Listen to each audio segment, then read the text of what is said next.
Hi friends, welcome back to Siri channel.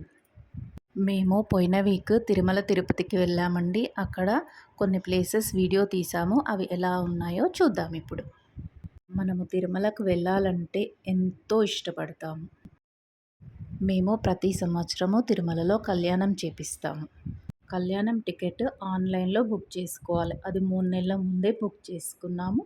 మేము పోయిన week వెళ్ళాము. కళ్యాణానికి ఓన్లీ కపుల్స్ మాత్రమే వెళ్ళాలి. ఒకవేళ ఒక పాప, ఒక బాబు ఉన్నారనుకోండి, వాళ్ళకు మనం లోపల ఆధార్ కార్డ్ చూపించి టికెట్ తీసుకోవాలి. 300 రూపాయల టికెట్ తీసుకోవాలి. ఒకవేళ ఇద్దరు ఉన్నారనుకోండి, వాళ్ళని అలో చేయరు. బయటనే కూర్చోవాలి వాళ్ళు. కళ్యాణం 12 స్టార్ట్ అవుతుంది. అది ఒక పెద్ద హాల్ లాగా ఉంటుంది. ఆ హాల్లో మనల్ని కూర్చోబెడతారు. ఒక 1 అవర్ జరుగుతుంది కళ్యాణం. మనం కళ్యాణంకి కొద్దిగా ముందు వెళ్ళాలనుకోండి, ముందు ప్లేస్లో కూర్చోవాలి, కళ్యాణం మంచిగా కనపడాలి అనుకున్నప్పుడు మనం ఏం చేయాలంటే 8:30కి అక్కడికి వెళ్ళాలి. 8:30కి వెళ్తే ముందు రోలో ఉంటాం కాబట్టి ముందు కూర్చుంటాం. ఇంకా అన్నీ ఒక పెద్ద పెద్ద హాల్స్ ఉంటాయి. ఒక 4, 5 హాల్లు ఉంటాయి. ఆ హాల్లన్నీ నిండిన తర్వాత మనల్ని ఒక్కొక్క హాల్ వదులుతారు. ఆ హాల్లో 1 గంట, 2 గంటలు కూర్చోవాల్సి వస్తుంది. మేము ప్రతిసారి కళ్యాణానికి 3rd రోలో కూర్చుంటాము. మాకు దగ్గరగా కనిపిస్తాడు దేవుడు. మంచిగా కనిపిస్తుంది కళ్యాణం. వీడియోలో కూడా కనిపిస్తాం. ప్రతిసారి కనిపిస్తాం వీడియోలో. కళ్యాణం అయిపోయిన తర్వాత అక్కడ అయ్యగార్లు ఆశీర్వాదం ఇస్తారు. అక్షంతలు, తలంబ్రాలు, దేవుడికి చల్లిన తలంబ్రాలు ఉంటాయి కదా, అవి మనకి అక్షంతలు వేసి దీవిస్తారు. అక్కడ అయ్యగార్లు మాత్రం ఒక చేయితోటి దక్షిణ అడుగుతుండ్రు, ఒక చేయితోటి దీవిస్తుండ్రు. తిరుమలలో అయ్యగార్లందరూ ఫస్ట్ దక్షిణ దక్షిణ అని అడుగుతుండ్రు. దక్షిణ ఇచ్చిన తర్వాతనే అక్షంతలు వేస్తుండ్రు. ఇష్టం ఇచ్చేవాళ్ళు ఇస్తుండ్రు దక్షిణ, ఇవ్వని వాళ్ళు వెళ్ళిపోతున్నారు. ఆ దక్షిణ అడగడం అయ్యగార్లు నాకు నచ్చలేదు. ఇష్టపూర్తిగా ఇవ్వాలి దక్షిణ అంటే. వాళ్ళు అడిగి తీసుకోకూడదు. కానీ తిరుమలలో అయ్యగారులే దక్షిణ అడుగుతున్నారు. ఒకప్పుడు డబ్బులు అనేవి ఎక్కడా ఇవ్వకూడదు తిరుమలలో అని అన్నారు. కానీ ఈ మధ్యలో మాత్రం అసలు ప్రతి ఒక్క అయ్యగారు డబ్బులు అడుగుతూనే ఉన్నారు. చెయ్యి ఇలా చాపుతూనే ఉన్నారు. ముఖం చూసి పక్కకు కొద్దిసేపు నిలబెట్టి మంత్రాలు చదువుతున్నారు. వాళ్ళు ఇచ్చే దక్షిణను బట్టి ఇవ్వని వాళ్ళని పంపించేస్తున్నారు. కళ్యాణం అయిపోయిన తర్వాత మనం కొద్దిగా దగ్గర నుండే వెళ్తాం లోపలికి స్వామివారి దర్శనం చేసుకోవడానికి. వెండి వాకిలి దాటిన తర్వాత అక్కడ ఫుల్ రష్ అనిపిస్తుంది అసలు.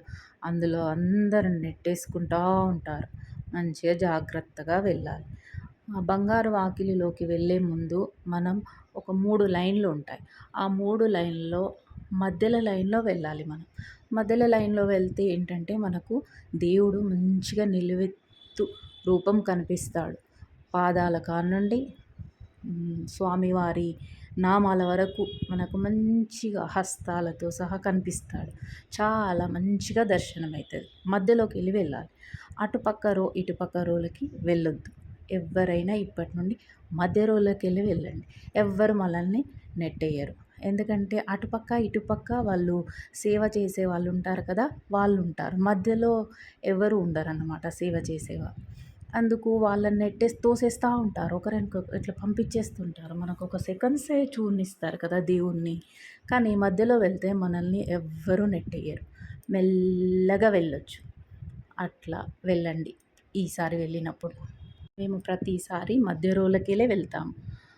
మాకు చాలా మంచిగా దర్శనం అవుతుంది. స్లోగా చేసుకుంటాం దర్శనం. మమ్మల్ని ఎవ్వరూ నెట్టేయరు. ఇంకా కొద్దిసేపు ఆగిన తర్వాత ఇక రండి రండి రండి అంటుంటారు. అప్పుడు వెళ్తాం. మాకు ఈసారి చాలా మంచిగా దర్శనమైంది. ప్రతిసారి మంచిగా దర్శనం అవుతుంది. ఈసారి మంచిగా నిలువెత్తు దర్శనమైంది మాకు. తిరుమల దేవుణ్ణి చూడగానే మనకు కళ్ళల్లోకి నీళ్ళు వస్తాయి. మీకు కూడా వస్తాయా? ప్రతి ఒక్కరికి వస్తాయి అనుకుంటాను. కామెంట్ రూపంలో పెట్టండి, వస్తాయా రావా? స్వామివారి దర్శనం అయినాక మనకు కొద్ది దూరంలోనే తీర్థం ఇస్తారు. ఆ తీర్థం మాత్రం తప్పనిసరి తీసుకోవాలి. రష్ ఉన్నారు కదా అని తీసుకోకుండా వెళ్ళొద్దు. కంపల్సరీ తీసుకొని వెళ్ళాలి. అక్కడ నుండి కొద్ది దూరంలో విమాన వెంకటేశ్వర స్వామి ఉంటాడు. అక్కడ ఆ స్వామిని దర్శనం చేసుకొని ఒక 5 మినిట్స్ కూర్చున్న తర్వాత ఇంకా కొద్ది దూరంలో కొద్దిగా పైనకి 2, 3 మెట్లు ఎక్కి ఒక గుడి ఉంటది. అక్కడ ఒక రాతి ఫలకం ఉంటది. దాని మీద మన కోరికలు ఏమేమి ఉన్నాయో అవి రాసుకోవచ్చు. అది దిగిన తర్వాత స్వామివారి హుండీ ఉంటది. హుండీలో మనకు తోచినంత డబ్బు వేసుకోవాలి. తర్వాత స్వామివారి ప్రసాదం ఇస్తారు. ప్రసాదం ఒక్కొక్కసారి పులిహోర ఇస్తారు, పొంగలిస్తారు, పరమాన్నం ఇస్తారు, దద్దోజనం ఇస్తారు. మాకు ఈసారి పులిహోర వచ్చింది. కానీ ఈసారి ప్రసాదాలు అంత రుచిగా లేవు. పరమాన్నం అయితే అసలు ఎంత రుచిగా ఉండేదో ఒకప్పుడు. ఇప్పుడు ఆ రుచే లేదు. ప్రసాదం తిన్నాక అక్కడ ట్యాప్ వాటర్ ఉంటది. ఆ ట్యాప్ వాటర్ స్వామివారి సన్నిధిలో ఉన్న వాటర్ కాబట్టి మనం తాగాలి. కావాలంటే వాటర్ బాటిల్‌లో తీసుకురావచ్చు. కానీ ప్లాస్టిక్ బాటిల్ మాత్రం తీసుకువెళ్ళొద్దు. అక్కడ అలో లేదు. గ్లాస్ బాటిల్సే తీసుకువెళ్ళాలి. వాటిలో తెచ్చుకోవాలి మనతో పాటు. ఇంట్లో ఏవైనా ఇంపార్టెంట్ కార్యాలున్నప్పుడు వాటర్‌ని యూజ్ చేసుకోవచ్చు. అక్కడి నుండి బయటికి వచ్చినాక లడ్డు కౌంటర్ ఉంటది. కొద్ది దూరం నడవాలి లడ్డు కౌంటర్‌కి. లడ్డు కౌంటర్ దగ్గరైతే చాలా రష్ ఉంటుంది. ఈ అసలు ఎన్ని అంటే అన్‌లిమిటెడ్ లడ్డూలు కూడా తీసుకుంటున్నారు ఒక్కొక్కరు. అంత అలో చేస్తున్నారు ఆ లడ్డూలకి. ఒకప్పుడు తిరుమల కళ్యాణం చేపిస్తే ఒక పెద్ద లడ్డు వచ్చేది. ఒక 5 చిన్న లడ్డూలొచ్చేది. ఒక వడ కూడా వచ్చేది. ఒక్కొక్కరికి అన్‌లిమిటెడ్ లడ్డూలు ఇవ్వడం వల్ల పాపం చాలా రష్ ఎక్కువైపోయి గంటలు గంటలు వెయిట్ చేయాల్సొస్తుంది. ఒక్కరే నిలబడి అందరి లడ్డూలు తీసుకుంటున్నారు వేల కొద్దీ లడ్డూలు. అలా ఇవ్వకుండా కొద్దిగా ఎంతివ్వాలో అంతే ఇచ్చే విధంగా తిరుమల తిరుపతి దేవస్థానం నిర్ణయం తీసుకుంటే బావుంటది. భక్తులకి కష్టం కాకుండా ఉంటది. ఇప్పుడు తిరుమలలో కింద రూమ్ ఉంటే పైన రూమ్ ఇవ్వరు. పైన రూమ్ ఉంటే కింద ఇవ్వరు. Thank you for watching. Please subscribe to Siri channel.